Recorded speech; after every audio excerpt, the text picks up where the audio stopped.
Hey, what's up? You are going to have a perfect loaf of bread, especially sourdough bread, if you can understand this one thing about bread making: proofing time and fermentation. No matter what kind of flour you are using or what hydration you are choosing, if you can understand this one little thing, you will master making bread, my friend. So let's get into this, shall we? Any kind of flour with more nutrients like whole wheat flour or rye bread gonna proof faster. I have 2 whole wheat and 2 normal sourdough bread. I cut the fermentation for these 2 whole wheat because I knew they gonna proof faster. Of course, I use a slightly deeper banneton for whole wheat and I give them space in order to proof properly. Sometimes the size of banneton you are using is also matter. Again, when I feel my dough gonna proof faster, I use long strip banneton instead of batard shape. So my dough had more space to relax and it definitely prevent overproofing. A well-proofed dough must always hold its shape, like these cute minis. In such a hot climate, I always need to be worried about overproofing. And if you live in cooler climate somewhere in Canada, for example, you need to be worried about underproofing. And you need to create that hot atmosphere for your dough to proof faster. For example, you can transfer your dough into the oven with the light on, or maybe on top of your fridge. This is the last coil fold I'm gonna give to this dough. The first 2.5 hours in order to develop my dough, I give it some set of coil fold and stretch and fold. And after that, the dough gonna finish its ball fermentation for up to 2 hours. Wet up my hand, go under the dough. This is very important, so take a note if you need it. My room temperature is something between 27 degrees Celsius to 29 degrees because I live in East Asia. If you are living in cooler area, you need to consider creating that proofing atmosphere for your dough to rise. So I'm gonna show you how a well-fermented dough should look like. The dough should rise 70 to 75% and release from the side of the bowl easily, as you can see. Flip the bowl without any extra effort. It should be on your counter. It's airy, little bit sticky, but still hold its shape. I'm gonna separate it into 3. Later on, we are going to find out what is a well-proof dough should look like. So, 1, 2, and 3. Of course, I'm gonna pre-shape my 3 beautiful mini sourdough and let them sit on the counter for 20 minutes. Everything would be the same. 3 plain mini sourdough bread. I don't want to waste your time. Check out the shaping video to know more about my shaping method.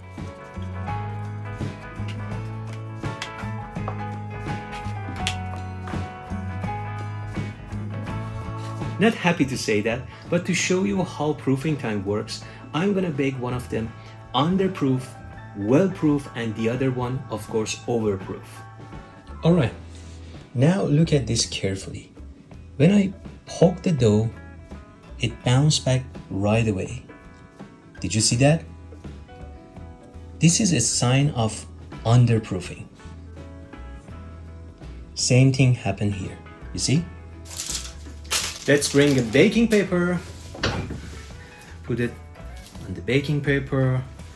Only one confident scoring. That's it. Bake at 230 degrees Celsius for 20 minutes with the lid on or with the help of the Dutch oven. Then I'm gonna reduce the heat to 210 or 15 and bake for another 20 minutes. Obviously, making an underproof bread in such a hot climate requires some sort of talent, right? But let's not judge it by its look and see what we got inside, shall we?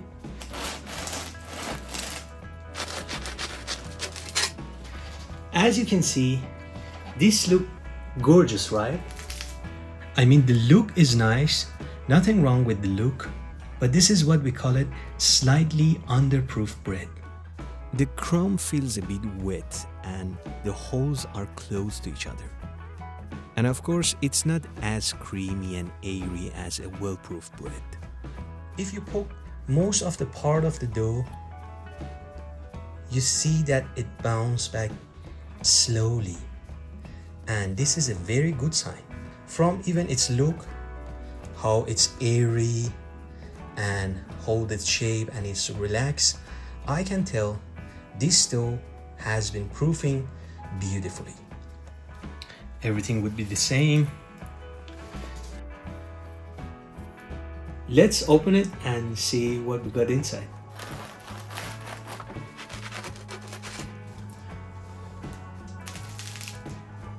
This is how a well-proofed bread should look like. Do you see how creamy and light it is? Beautiful.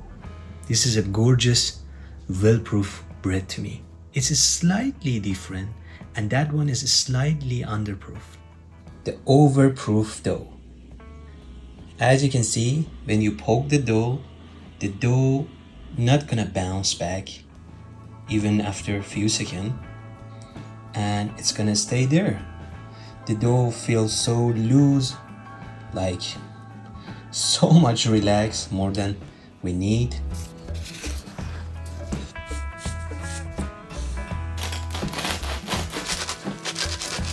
And I can say this one slightly overproof again.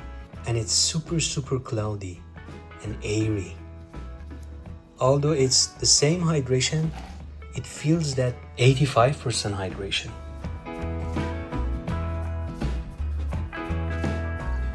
Alright, let me try them.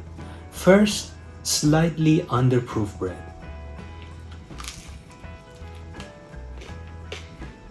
It's nice, slightly sour, quite nice and soft. The one I think it's well proof.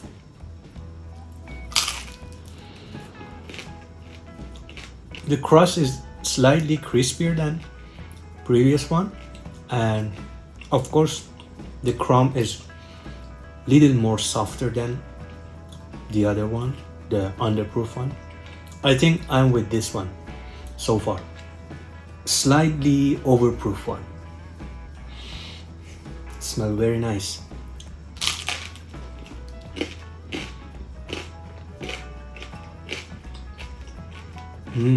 If I want to be honest with you, the taste is richer than the other ones, and quite interesting. We have a winner. Definitely this one win. Alright, now let me show you how a super underproof or very overproof bread look like.